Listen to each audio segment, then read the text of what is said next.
Welcome to the Arrington Gavin Show. Real talk, big opinions, and fearless conversations. From the front lines of politics to the latest in pop culture. From breaking sports headlines to the stories that move the world. Nothing's off limits, and nobody's holding back. Arrington Gavin is here to break it down, build it up, and keep it all the way real. So turn it up, lean in, and let's get into it. This is the Arrington Gavin Show. Hey, what's going on, y'all? Welcome to the Arrington Gavin Show, your go-to spot for sharp insights, bold opinions, and unfiltered takes on the biggest stories of the day. Whether it's politics, sports, pop culture, or the latest buzz, look, we're diving deep and keeping it real, so please do me a favor, kick back, stay informed, and get ready to join the conversation.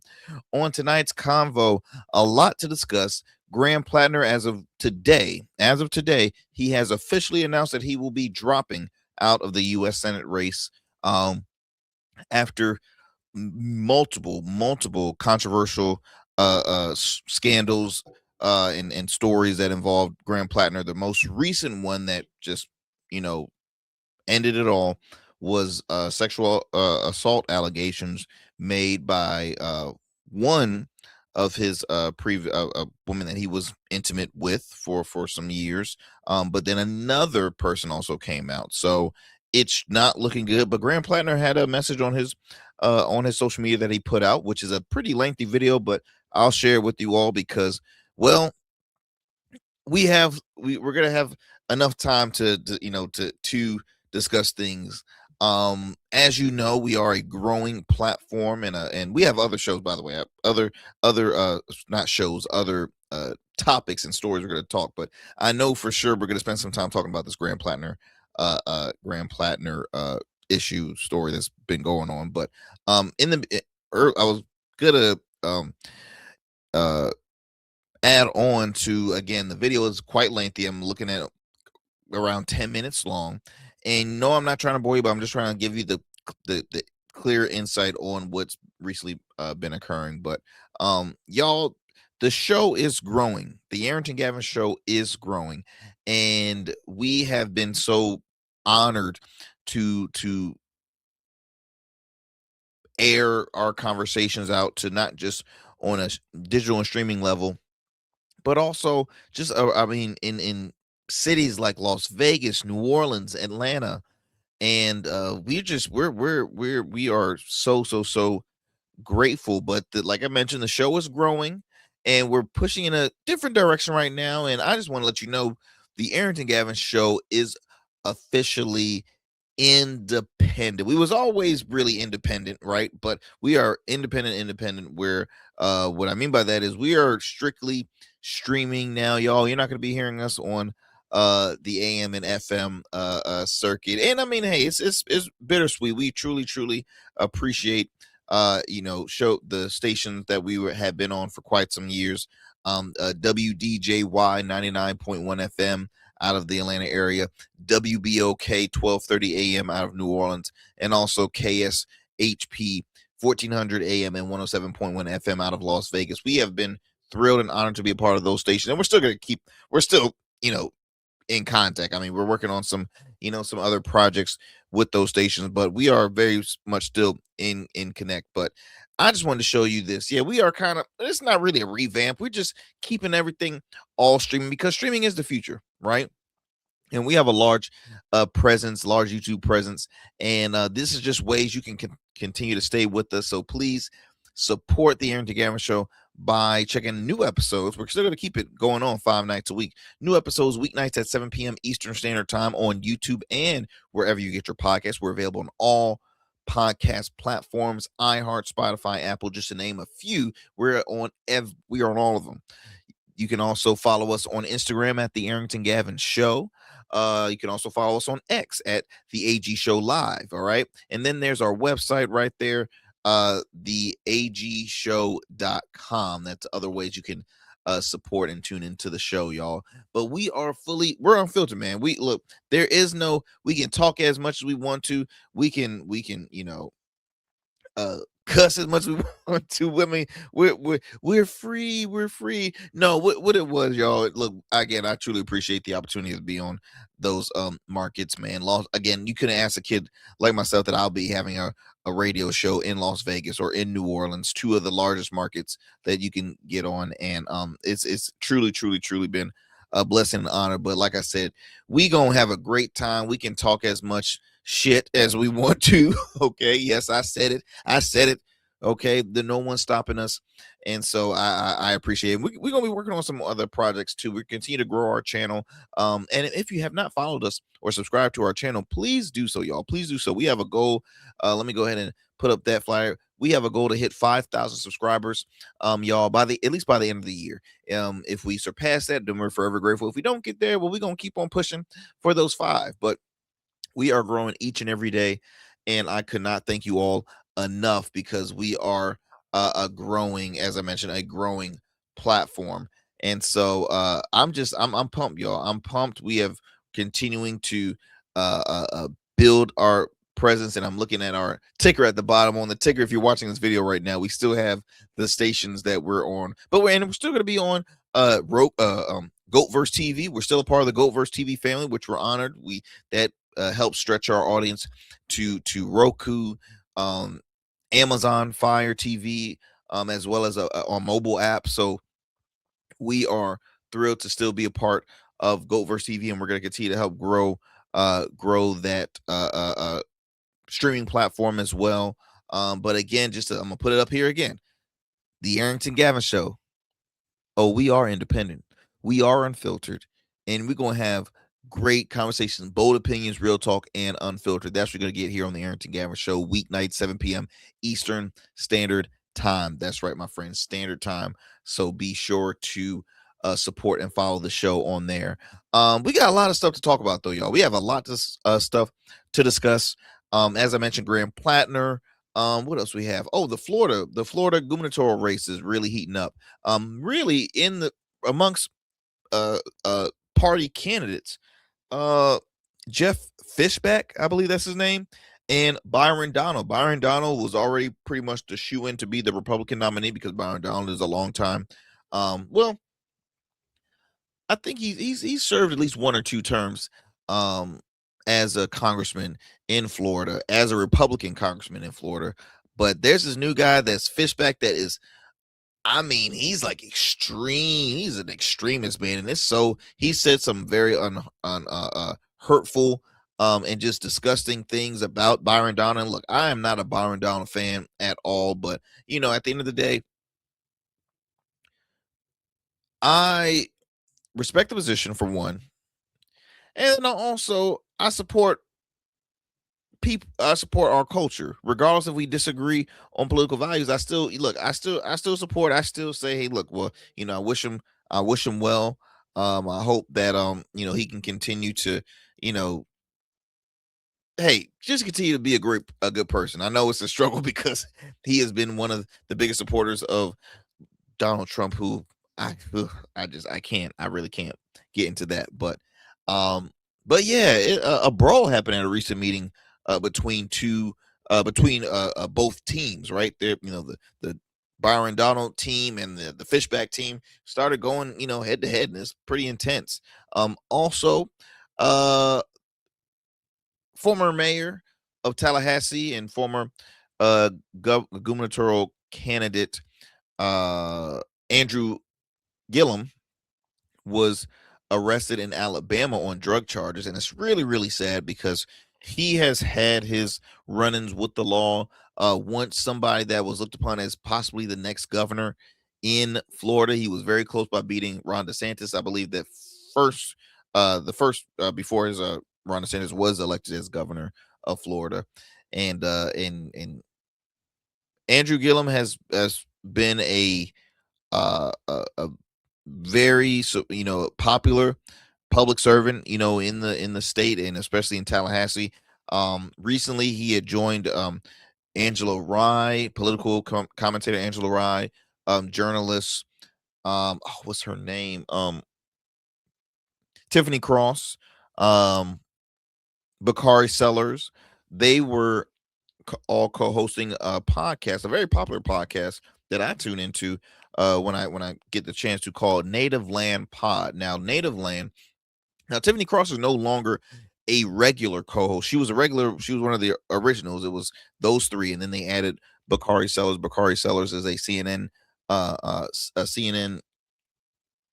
political commentator, but he's also a former, I believe, state rep out of South Carolina.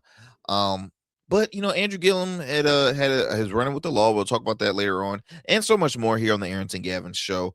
As always, thank you so much for your support. We gotta pay some bills. We're gonna head to a commercial break, but don't go anywhere. You're tuning in to the Arrington Gavin Show. We'll be right back after this. Every man has a story to tell. Your ambitions, your achievements, your legacy.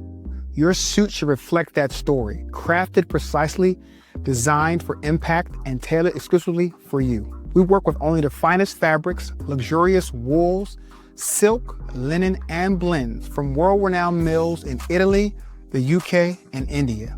These fabrics are the foundation of custom suits that exude elegance and stand the test of time. But a suit isn't just about fabric, it's about fit, and it's about confidence, and it all starts with you. When you work with me, you'll receive a personalized consultation, whether in person or over Zoom.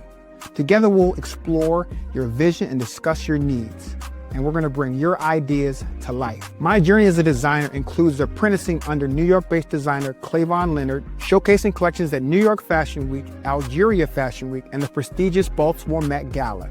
That experience is what we bring to every suit we create, from weddings to corporate events and everything in between.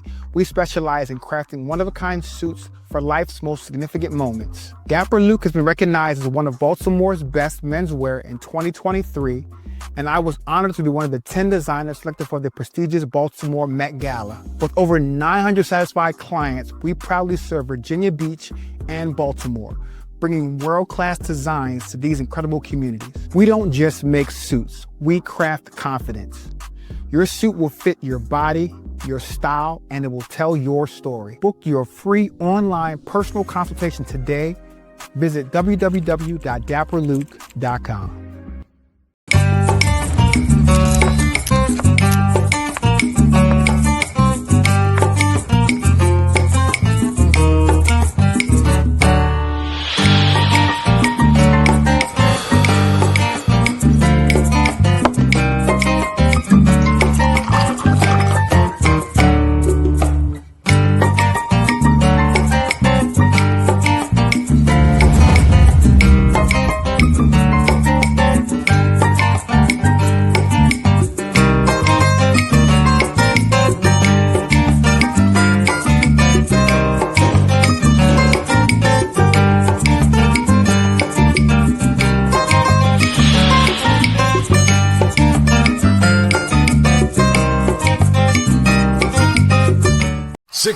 #1 pick, 16 seasons, College Player of the Year, All-Rookie Standout. Joe Smith built a career on grit, consistency, and showing up. Greatness isn't just about the game. It's about how you show up every day. Rugged Evolution now offers body care products for every man, because not every man wears a beard, but every man deserves care. Greatness doesn't fade. It evolves. Rugged Evolution Beard Care. Every beard deserves to be legendary, and every man deserves care. I'm Aaron Phillips. Join me Saturdays at 12:30 as I host The Voice of 757. I'll share news, events, happenings, and the people that shape the 757. That's The Voice of 757, Saturday afternoon at 12:30 right here on Sky 4. All right, family, welcome back to the show. Welcome back. Well, look, I got to start off talking about Platner, man. So I've already shared with you all prior, and shout out to the homie Adam Tomlin, host of the Act Out podcast. Be sure to subscribe and follow. It's a dope podcast. So Graham Platner, this tool bag who was really pushed forth as like, oh, he's going to be the guy to be the next senator, a U.S. senator in Maine. He's going to unseat Susan Collins. And, when I continue to read his track record, I'm like, how the hell did he make it this far? Seriously, how the hell did he make it this far? Get all this money raised. I mean, he was receiving support. Like, here's the thing. Sometimes you start picking up how and I'm not even going to say he's a part of the establishment, because he wasn't receiving support from the establishment from the get-go. Like, he was not a fan. He was not well liked by Chuck Schumer, who I considered a part of the Democratic establishment. But you had guys like Bernie Sanders front and center, and one of his biggest and most popular folks to endorsed him, saying, hey, he's standing by, Graham Platner. Then came Ro Khanna, and other elected officials. But would he, I feel like it's like, boom, here's an oyster farmer, former vet, and then all of a sudden, bam, he's right there being the nominee. I'm like, really? But if you think about it, Maine really did not have strong candidates at the time. The top two, it was between him, and again, it was between him and a 78-year-old former governor of Maine, Janet Mills.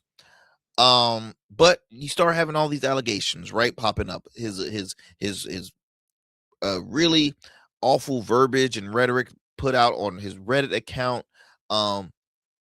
His allegations made by previous ladies he used to be with. There was assault allegation, abuse, and this and that. Then you had the tattoo, the Nazi tattoo that was on his chest. I mean, you couldn't. And like I said, the tattoo was already enough for me. His ass should have been out from the get-go, but they still kept him in. What do I know?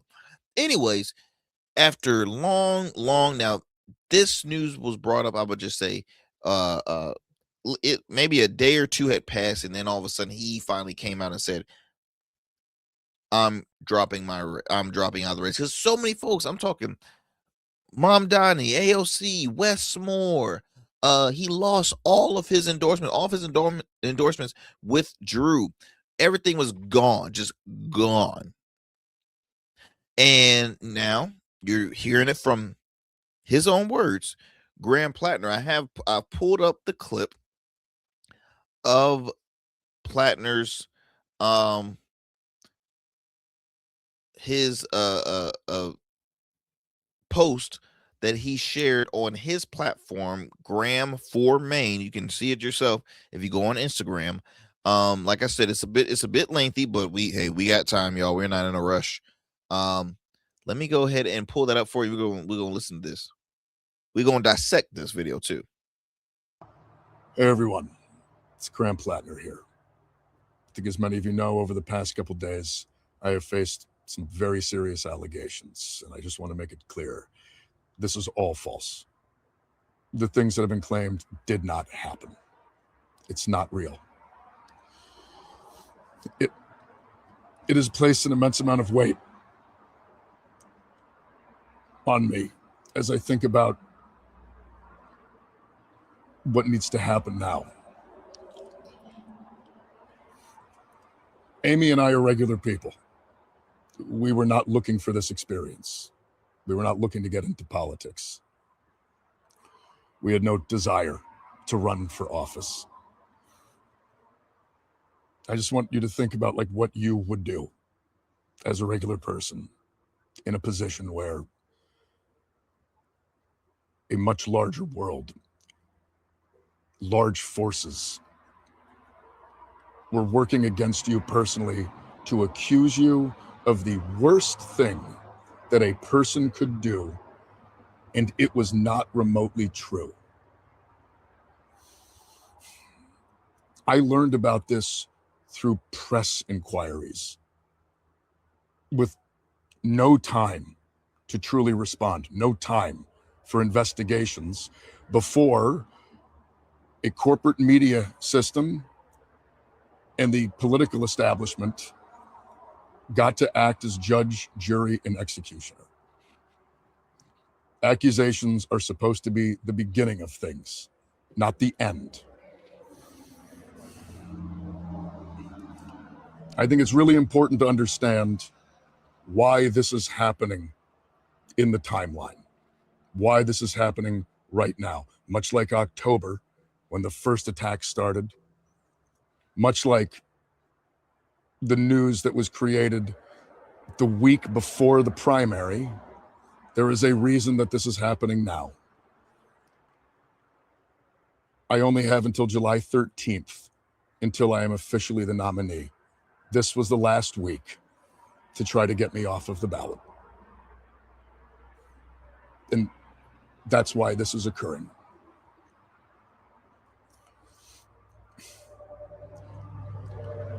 It's not the false allegations, though, that have brought us to where we are. It's the fact that they are being used by the political establishment to put structural pressure on us. We live in a political system that is not built for normal people. It is a system that is built structurally to make sure that movements like ours cannot flourish. That if they begin to succeed, they can be crushed.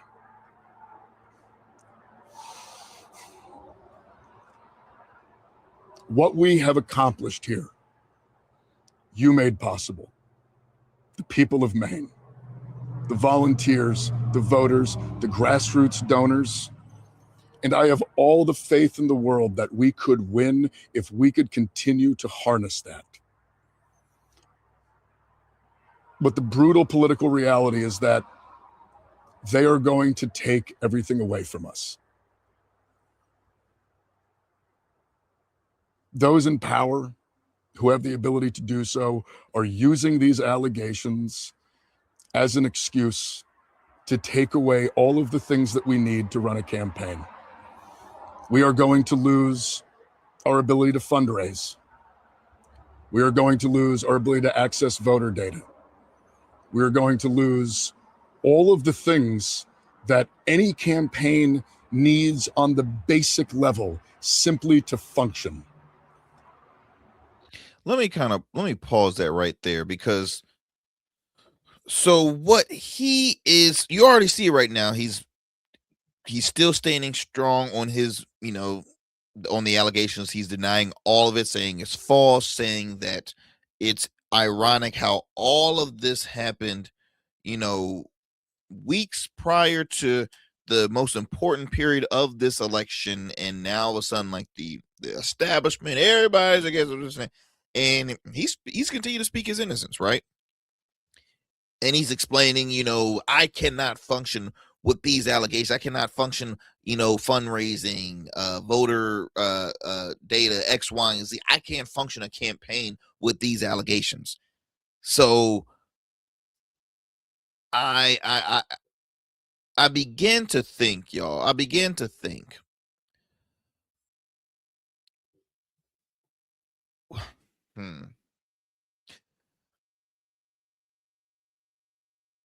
Because it is allegations. I will say that these are all allegations, innocent until proven guilty. So I don't know what is occurring after. I don't know if it's a civil suit in the future. I don't know as of right now. I really don't know. But remember, I've spoken about Al Franken, former senator out of Minnesota. Al Franken was involved in a scandal. I was, sexual. It was an assault. Was it assault? Hold on. Let me. Don't.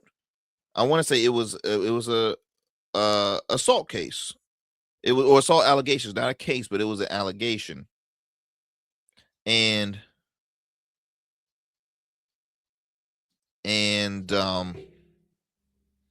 yes, I'm sorry. It was an allegation of sexual misconduct. Was made against him. Allegation of sexual misconduct that was made against Al Franken. And I mean, just like that, party said out. He has to go. He was forced to resign. He was still speaking as innocent, but he was forced to resign. And then further on, there was no proof that this had occurred. And a lot of folks, now there was a controversial photo that I don't think was related to this, but there again, it just added fuel to that, to that fire. And he felt like he was blackballed, and then eventually folks on the left said he was blackballed, and his name is still being brought up still to this day. Now, as far as for Graham Platner is concerned. Graham had many red flags. Okay, he had multiple red flags. This was not the only thing that was an issue, in my opinion. Right? He had multiple multiple issues, but this was it was an allegation made by a credible source, and that's what a lot of elected officials have been bringing up. It's a credible source that has made these allegations, even though these are still allegations, but it's not looking good. Larger organizations, the national level party, the bigger donor networks, they have all committed to spending no money in this race if I'm in it. They would rather see Susan Collins win than have me be the next senator from Maine.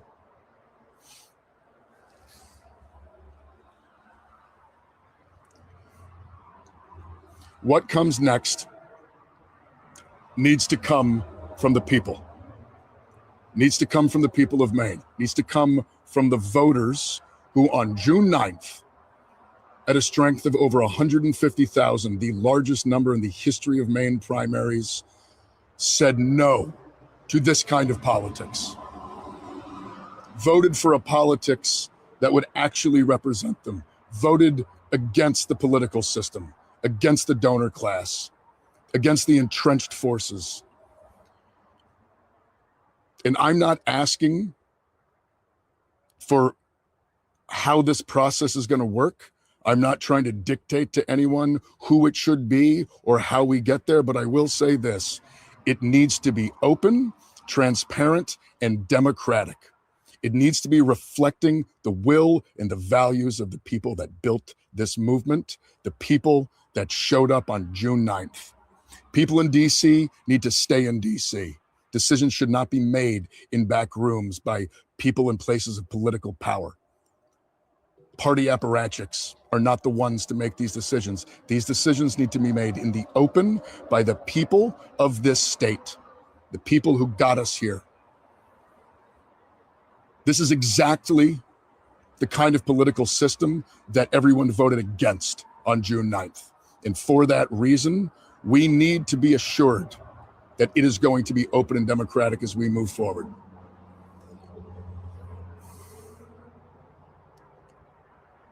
Amy and I struggled about getting into this. Last summer, right around this time of year, we sat down and we looked at each other and we said, if we believe in the kind of politics we think that we do, we have to do this. Over the past couple days, really yesterday and today, we have had to have that exact same conversation.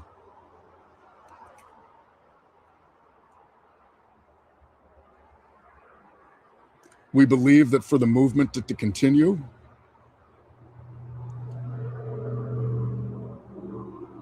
it can't be me. And for that reason,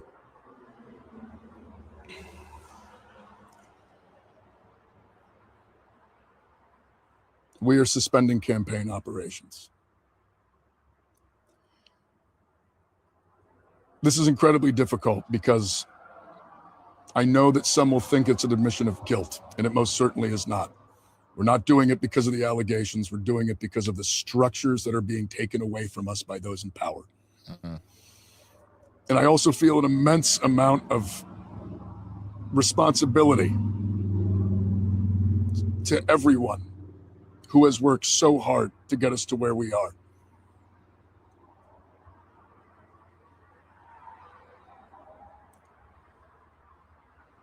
We went toe-to-toe with one of the most entrenched political systems in the history of the world, and we won. We beat them on June 9th in overwhelming numbers.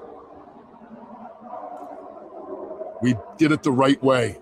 We built a campaign. We engaged in electoral politics. We motivated people.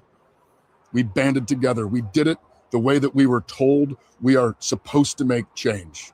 And we won. And now they are not going to let us have it.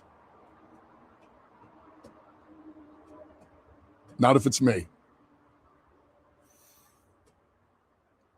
And so we're suspending campaign operations. I want to make clear, though, I intend to file my paperwork to withdraw. The process needs to assure that what comes next is reflective of the Mainers who on June 9th turned out and showed that they are desperate for a different kind of politics. It needs to be driven not from back rooms, but by the will of the people. And the decisions that come next must come from that. All we were asking for was health care, was to end the genocide, to use our taxpayer dollars at home to uplift our communities instead of waging war overseas. We were asking for a fair system. We were asking for an end to the corruption, the end to the money in politics. We were asking for real democracy, and we did it the right way, and we won. But now the ball is in the court of the Democratic establishment.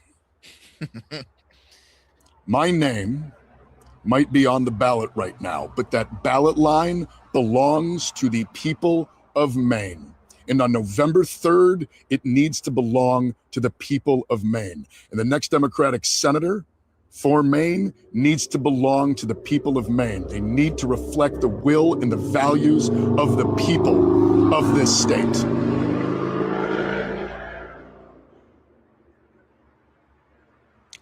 I love this state. I love Maine, and I love Mainers in ways that I can't really describe. I'm immensely proud of what we have built, and I have the utmost faith that we will continue to build, and we will continue to move towards a better future.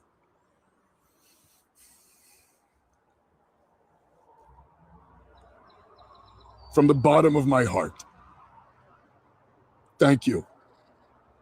Thank all of you. And keep fighting. We're going to win someday.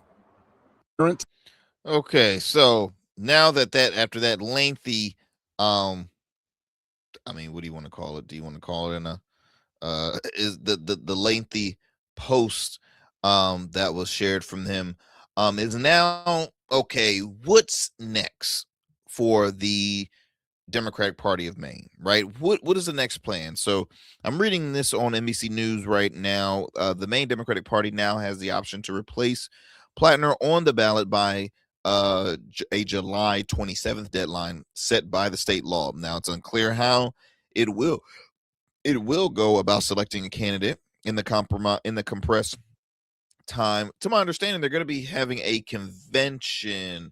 Hold on, I just read up on this here.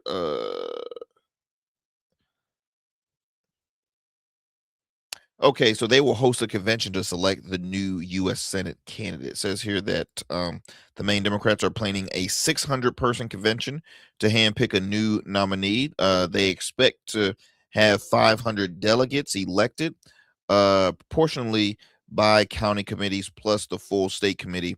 This will likely be closed door showdown between potential replacements. Now, there was a message by an exec from the, here we go. I think this was an exec from the Maine Democratic Party, update from, Party Executive Director Devin Murphy Anderson of Maine. So let me go ahead and share this update with you all.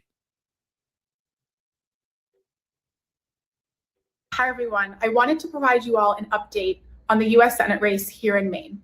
As you know, the Maine Democratic Party has been working around the clock to develop a process to replace our U.S. Senate nominee that is open, inclusive, transparent, and fair. The integrity of this process is just as important as the outcome, and we are committed to ensuring that Democrats across our state can have confidence in both.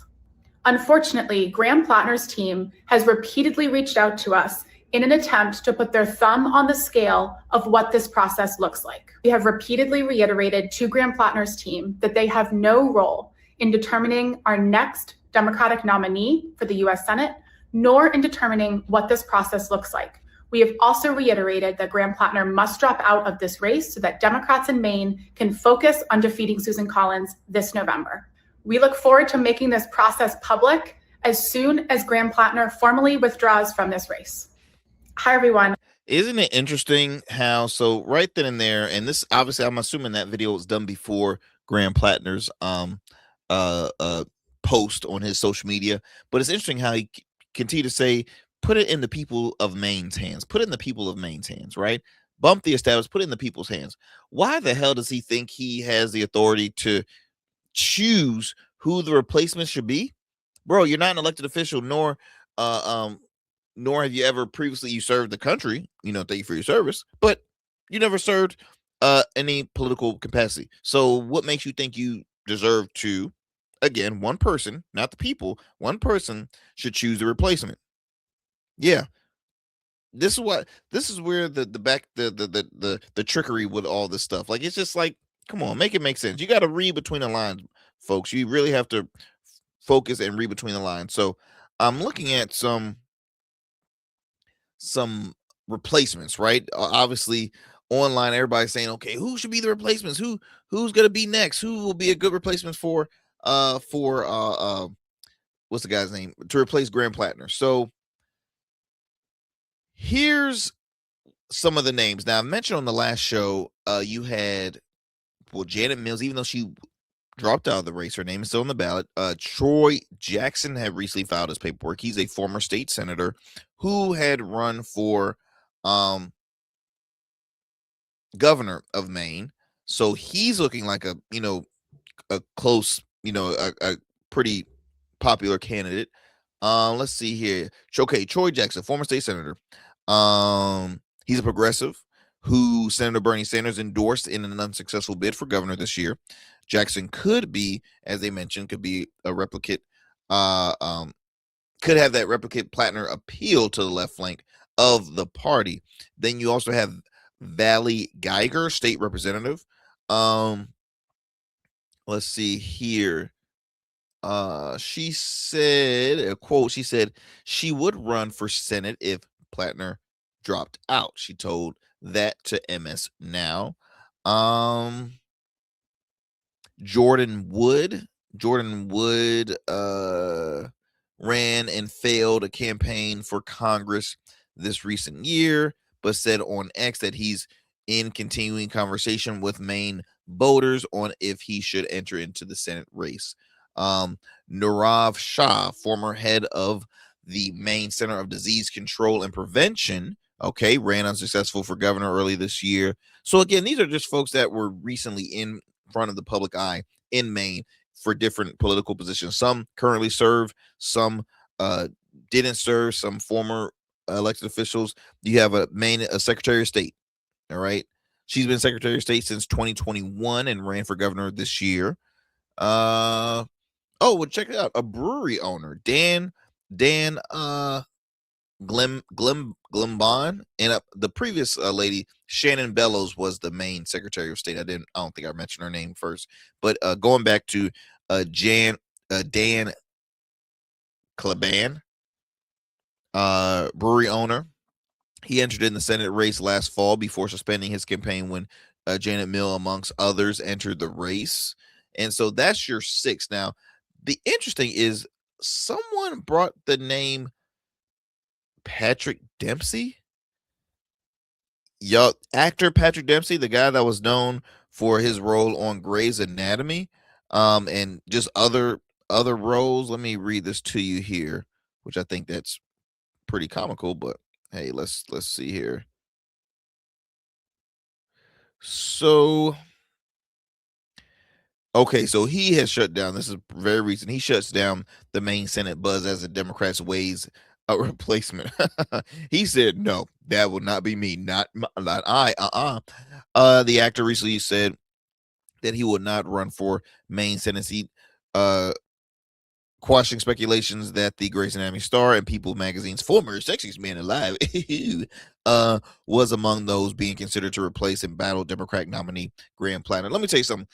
How disgusting it would be for one, you replace him and then replace him with an actor. I'm sorry, Patrick, you're probably a very popular guy. You'd probably be a great elected official, but this is the same kind of talk when folks said, you know what, I think Matthew McConaughey will be a great candidate to run out in Texas for U.S. Senate. Like, this is the part that I hate about politics, is really folks bring up names of wealthy folks. Now, are they successful? Yes, but you want to have somebody that is really of the people, right?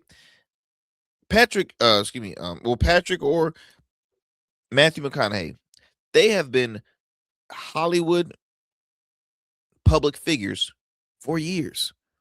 They've been actors for years. They've alternated from different places. Now, I know they call these states their homes. Texas, Maine, they call their states their home. They're not living in the Hollywood bubble in California. But what I get it, you did humanitarian work, which definitely speaks volumes, right? Especially when it comes to serving as a public servant, right? But politics is just different, y'all. It's not just, oh, that celebrity should run because they're well liked. They should. No, it's like, me personally, if I'm going to vote for an elected official, I want somebody that, yeah, might possibly have some years serving in the military, or a doctor, a lawyer. That's appealing stuff. Someone that previously actually served a political position, whether that's local council, mayoral, state rep, you name it, commissioner revenue, clerk of court. Like, I want a teacher. What's wrong with, I mean, like, everyday people, for a first responder, law enforcement. Like, those to me are like appeal. But I'm sorry, if you told me you were an actor, a Hollywood actor and stuff like that, I'm gonna be like, how can you relate? How can he relate? You know how much he makes per movie, right? He's made good and bad ones. Like, it's just no. So again, y'all, just wanted to follow you up with that story with Graham Platner. So he has officially dropped out the race. They're now picking to see who's going to be the replacement. They're going to be picking out who is going to be the replacement. Let's move it on to some wrestling news. I love talking about my wrestling, y'all. I do. I really do. So Jeff Jarrett is a former I'm pretty sure he's a WWE Hall of Famer. He had successful careers in WCW, WWE, TNA. He was actually co-founder of TNA, and he's just continuing to there's a possibility that he might even try to buy back TNA. He was recently on the Ariel Helwani show, talking about all things, obviously wrestling, a little bit of WWE, and the comp between them and AEW. Can you see them? Can you see AEW lasted, or which one would last long and will outlast each other, kind of thing? And he gave some great insights. Let me see if I have the clip here. Let me see if this is the clip that I want here. Oh man, that's not the one I want. Hold tight, my friends. Hold tight.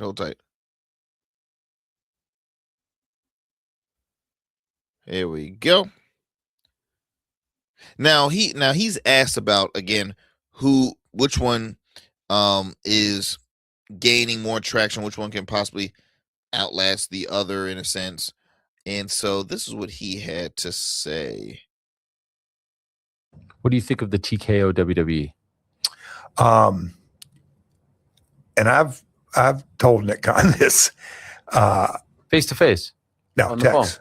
Text. You have that kind of relationship? Well, I'm not going to say we talk about that, but the Netflix deal, like, you can't argue with stock reports. We can hypothetically this and that.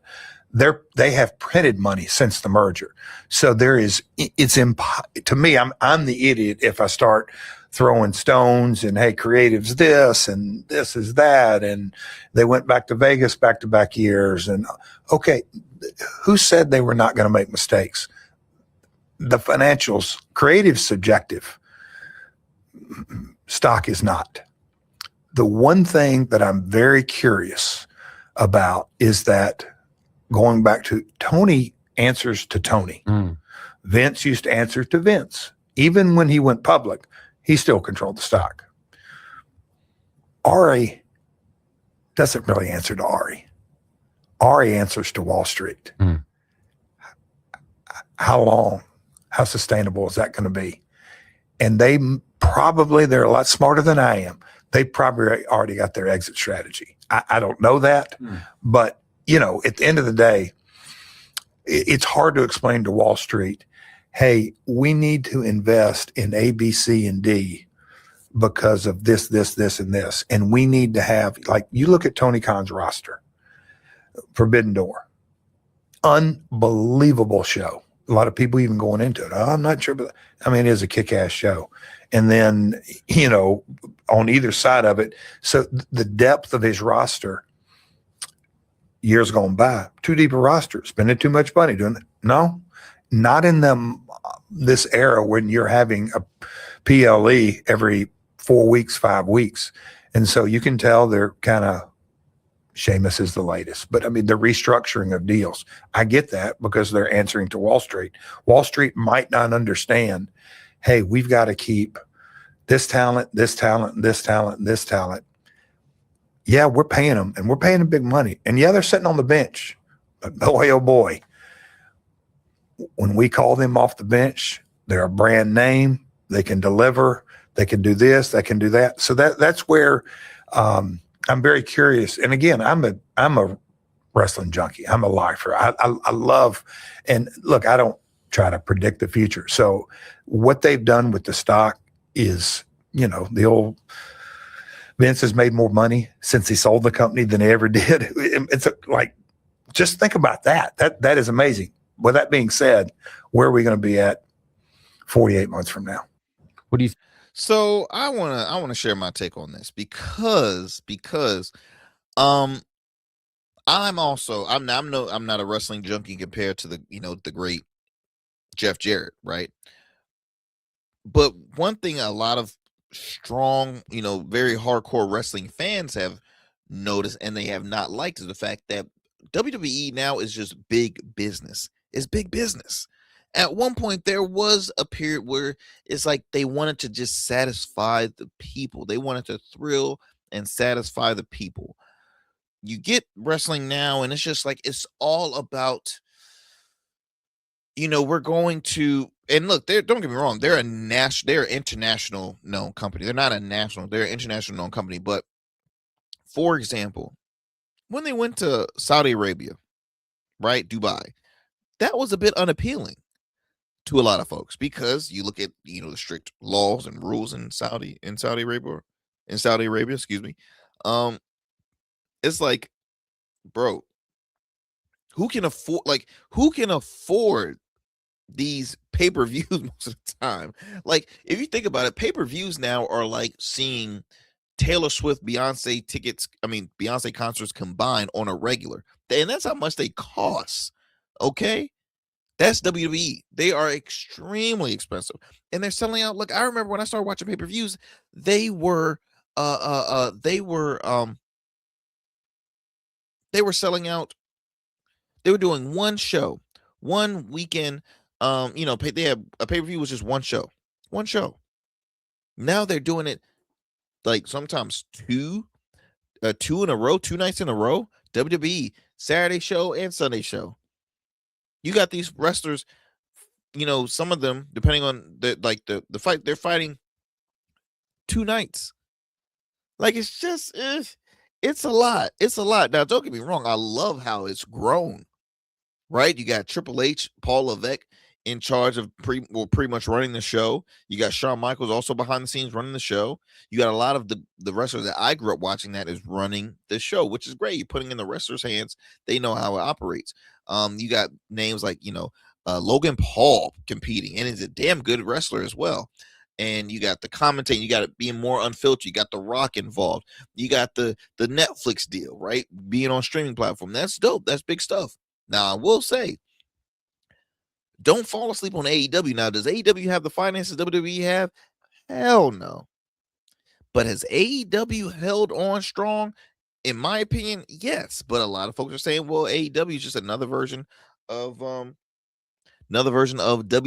WCW had some high momentum in some years when they were in existence, but they could not outlast the money. They could not compete with the money that WWE put up. They couldn't. But like what Jeff Jarrett, what I caught on was saying that, one of the owners, one of the, TKO, they follow Wall Street. They follow Wall Street. But sometimes you have to take that gamble and keep the big names. Like, again, you're seeing a lot of these big talented, like, like Sheamus. Sheamus is leaving WWE. Kofi Kingston and Xavier Woods. Those guys are leaving WWE. They're out. Could they possibly be going to AEW? Could be, and that's going to continue to just improve the roster of AEW. Right? But my thing with AEW is like you also got a lot of old wrestlers that are still competing. Don't get me wrong, if you can still deliver, you can still deliver, but like you don't want to be the roster of Ric Flair's, because Ric Flair wrestled, he to me overly wrestled. Like he extended it way too long. You got Chris Jericho, who's like well in his, he's like mid to late 50s. You got Billy Gunn, who still competes. He's 60. Okay. You got the Hardy Boys. You got Edge. You got Christian. I mean, these guys are not young. Bobby Lashley, right? Shelton Benjamin. They're still athletes. Don't get me wrong. They're still in shape. They can still deliver. So it's like, why not give them the opportunity? I'm not saying don't, but I'm just saying like WWE has the talent. They have the money. I mean, do you think WWE eventually will buy out AEW? Should they merge into one, or do you want to keep it the way the two? I hope they keep it the way just the two. Personally, I hope AEW stays as forever. I hope WWE stays forever. But what will occur, right? What will happen? So many folks are saying, "Oh, I wish Vince can, come back and either, get ownership of AEW or this and that." Vince ain't gonna do that, and they ain't gonna allow it. Tony Khan ain't gonna allow that shit, because for one, Vince is controversial. We talk about Graham Platner over here. It's a little controversial. That's why they said, get this old man his money and he got to go. He got to go. All right. But it's the truth.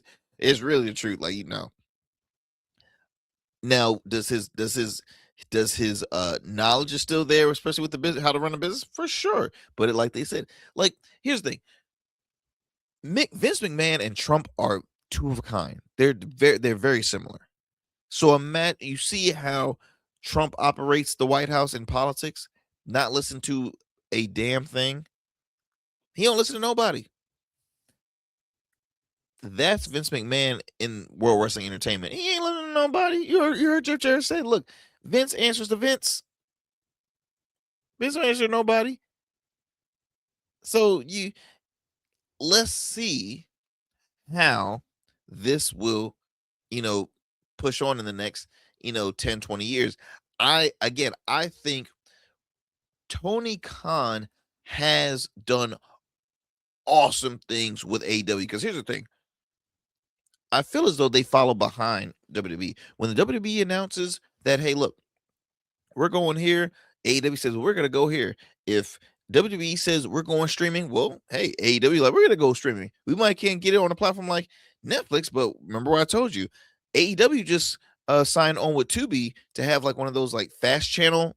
Was it Tubi? I think it was Tubi, either Tubi or Roku, one of the two. But it was one of those platforms. Again, not on the popularity of Netflix, right? But I might say popular because it's a free channel compared to Netflix is a streaming that is a subscription base. You got to pay to be on you got to pay to get Netflix. As you know, other than like AEW is like, no, we're gonna provide it and make it easy accessible for all folks. And look, and I've been to a live AEW event, and it is dope. Okay, it is so cool. Yeah, I've enjoyed it since, and don't look back on it either. But yeah, my friends, I wanted to share that with you all, because it's always an interesting conversation. I'm curious because there was a question that and I think that he might have been sitting down talking with Jeff Jarrett too, because there's a series called The Dark Side of the Ring, and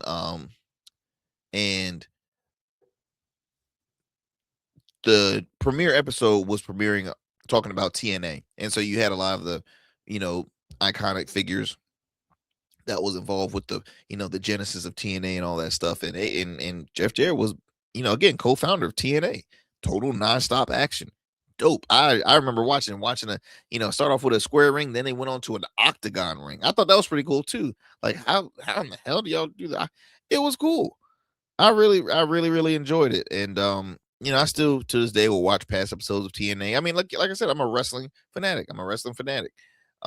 Let's digress from this story, and let's see. Do I have some time?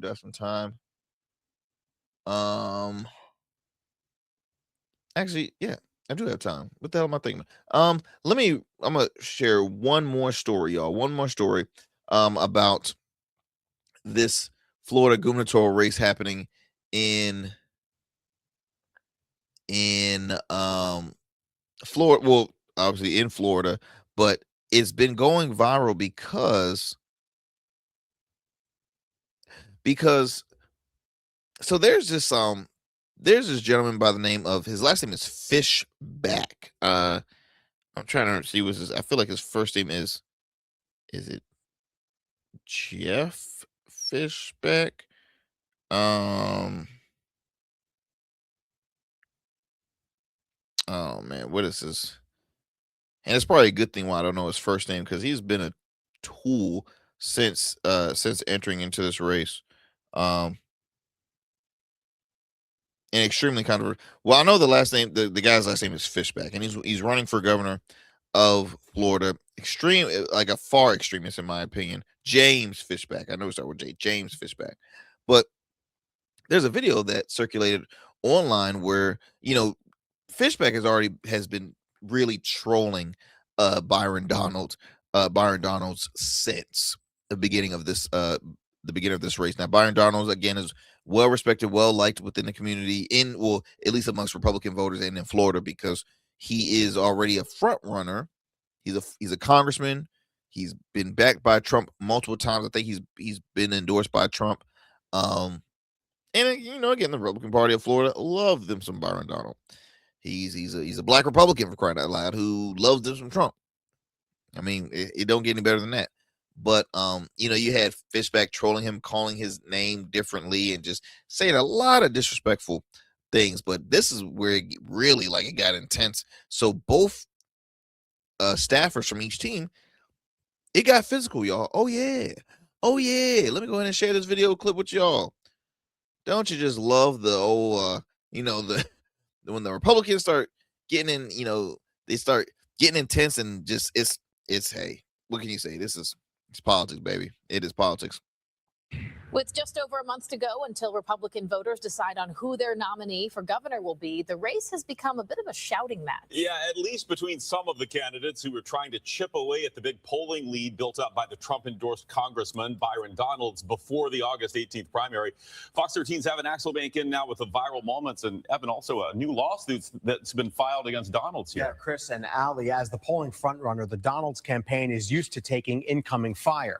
Today, that incoming reached a new level. The rest of the campaign has been defined by insults, attempts at viral moments, and altercations outside of speeches. A staff member for Republican gubernatorial candidate James Fishback posted video on X of the chaos. Knock it off. That was outside a Republican gathering 2 days ago in Collier County, where Fishback insisted on being allowed in to watch a speech by frontrunner Byron Donalds. The accusations in this race are crazy. And now it's even hitting court, with a lawsuit being filed Tuesday by a Collier County school board member named Kelly Mason. She says video taken by a family member of a 2022 incident shows Donalds being hostile, angry, and intimidating in demanding she drop legal action against him, claiming the confrontation caused her emotional distress. The Donalds campaign not only denies the allegations, but says the timing is highly suspect. People think it's political, but really the elections amplify the presence of the person that assaulted her. Mason's attorney, Anthony Sabatini, also represents Fishback in his own legal fight. Lieutenant Governor Collins is suing him over residency to block him from the ballot. Will you drop the lawsuit, yes or no? James, you're no. trying to... That debate, hosted by the PDB podcast, featured 3 candidates trying to stand out as an alternative to the Trump-endorsed Donalds, who has had a polling lead for months. People are struggling right now, and it's really embarrassing, frankly, to see all the drama that's been happening with all these other candidates and their campaigns. Collins has also seen a sparring match develop between his wife and staffers for the governor, who have publicly accused her of running burner accounts to criticize DeSantis, who has not made an endorsement in the race. Collins tells us he's patched things up with DeSantis and called the current state of the primary frustrating. Our people deserve more than this. And those are parlor room antics. He says viral moments should be left right where they're found. I want to remind people that Twitter, Instagram, Facebook, TikTok, LinkedIn, it's not real life. They're all battling for the right to take on Democrat David Jolly in November, who's been the de facto nominee for weeks. Republicans haven't lost a governor's race in Florida since 1994 and hold a sizable voter registration edge. But the infighting does worry some in the party, who say Donalds is likely to emerge, no matter who says what, over the next 5 weeks. And these other guys are just grasping for straws. And at the end of the day, as Republicans, that just helps the Democrats. The other candidates in the race have also criticized Donalds for not agreeing to participate in debates with them. Now, Donalds has said that they've only earned minimal support, with even state party leaders saying several weeks ago that none of the 3 had enough donors, fundraising, or support to be on the same stage as Donalds when it comes to debates. The primary is August 18th, Allie. So here's the comical thing about this. So it's a lot to take away from that. Let me go ahead and this to me is a small version for one of the presidential race, the Republican primary portion, because if you don't recall or can recall, when you had a bunch of Republicans thinking that they can become possibly the next Republican nominee for president.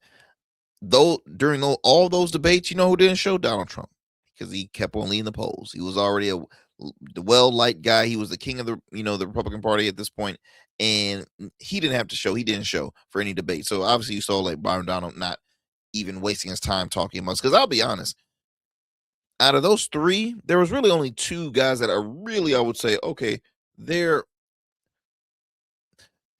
are.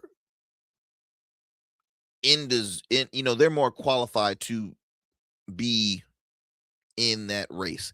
James Fishback is just doing it for clickbaits. He's doing this for craps and giggles, because I guarantee you he's gonna lose, and then he's gonna host a show on OAN or some far right network. He maybe Lindell TV, who knows, right? He's doing this for the publicity. There are also singing as candidates that run strictly for of their own personal agenda. They don't run because they think they have a chance in hell of winning. No, they're like, oh, I get to be on here, there. These are all audition tapes. I want to be famous, and that's what he's doing. All these viral moments. It's stupid. Now, I will also put out that I think it's a bit, and maybe this is just a get back, because Governor Ron DeSantis did try to run for president. He did. He never received a backing from Byron Donald, his own congressman. Byron Donald was a part of the MAGA train. He was a part of Trump. He knew that Trump was going to be running again. So he's like, I'm gonna follow along with Trump. So maybe that's why DeSantis has yet to come out with an endorsement, which he really should. I mean, if you look amongst the, especially if Byron continues to been leading the poll since day one, like why not? But he's like, nope. I'm gonna wait. I'm gonna hold this off. See, here's the thing. This is almost to the point where Byron, we try to tell you, we try to explain the issue that the Republican Party has when it comes to race. And see, Byron, being a black conservative, being a black Republican, you're gonna have to continue to fight. You're gonna have to be you're almost like the guinea pig in a sense, but also you're gonna get attacked the worst when it comes to conversation about talking about race, for sure.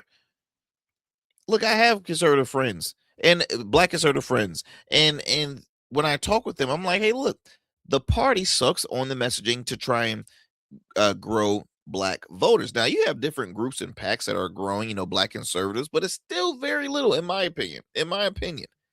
It's still very little. And now look at this. You're seeing all these folks trying to,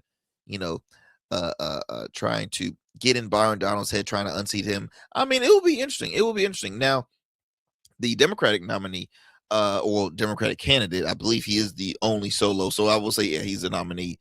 David Jolly was actually a former Republican congressman out of Florida. So once again, you got a lot of folks who have served in one capacity and flipped, and Florida's known to doing a lot of flipping. Democrat to Republican, Republican to Democrat, Democrat to Independent, Republican Independent. They do a lot of flip flopping. But David Jolly, he's had a long record of being more left leaning. When he was a former Republican congressman, he was on MSNBC for a minute, and then all of a sudden, boom, he left and went straight to the Democratic Party, and now he's running for governor. Now, does he have a chance of winning? Possibly.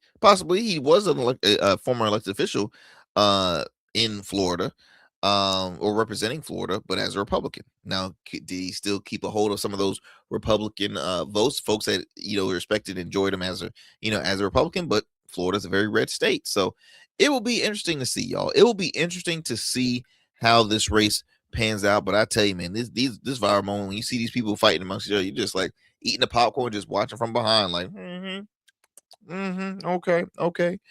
But y'all, look, thank you for staying with us. We went a little bit over. We normally keep the show an hour, but like I said, we're a little more free with time and everything. We're not on a strict schedule, but I do I try to keep it under an hour, y'all. But look, thank you as always for sticking with us here on the Arrington Gavin Show.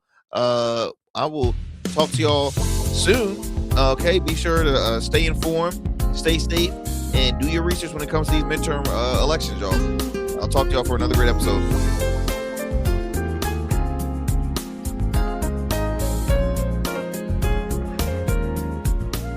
That's it for tonight on the Arrington Gavin Show. Thanks for tapping in and keeping the conversation alive. Don't forget, stay connected with us on all platforms. Follow at Arrington Gavin on Instagram, Blue Sky, and X, and subscribe to the official Substack for exclusive takes and deep dives you won't get anywhere else. We're here every weeknight, same time, same energy, same real talk. Until next time, stay bold, stay sharp, and stay true.